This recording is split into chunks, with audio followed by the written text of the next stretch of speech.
மாமல்லபுரத்துல விஜய் தலைமையில தாவேகாவுடைய செயல் வீரர்கள் கூட்டம் நடைபெற்றது. நடிகர் விஜய் தலைமையிலான தமிழக வெற்றிக் கழகம் வரும் சட்டமன்ற தேர்தல்ல போட்டியிட தீவிரமா இருந்து வந்த நிலையில கரூர் சம்பவம் தொடர்பாக சில நாட்களுக்கு முன்னாடி டெல்லி சிபிஐ அலுவலகத்துல விஜய் கிட்ட விசாரணை நடத்தப்பட்டது. அது மட்டும் இல்லாம அவர் நடித்த ஜனநாயகன் படத்துக்கு தணிக்கை சான்றிதழ் பெறுவதிலையும் பிரச்சனை நீடித்து வருது. இருபுறம் இருக்க இந்திய தேர்தல் ஆணையம் தாவேகாவுக்கு விசில் சின்னம் ஒதுக்கியது. கேட்ட சின்னம் கிடைத்ததால விஜய் உட்பட அக்கட்சியினர் உற்சாகம் அடைந்து இருக்காங்க. இதனால அடுத்த கட்ட நடவடிக்கையில அவர் முனைப்பு காட்டி வராரு. அதன் ஒரு பகுதியா தாவேகாவுடைய செயல் வீரர்கள் கூட்டம் மாமல்லபுரத்துல உள்ள தனியார் ஹோட்டல்ல நடைபெற்றது.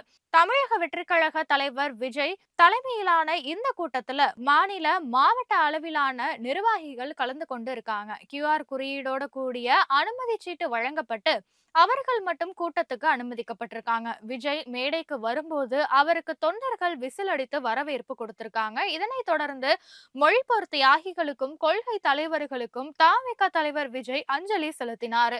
இந்த கூட்டத்துல சட்டமன்ற தேர்தல், தேர்தல் வியூகம், தேர்தல் அறிக்கை, கூட்டணி உள்ளிட்ட பல்வேறு விவரங்கள் குறித்து தவிகவுடைய செயல் வீரர்கள் கூட்டத்துல ஆலோசிக்கப்பட்டதா சொல்லப்படுது.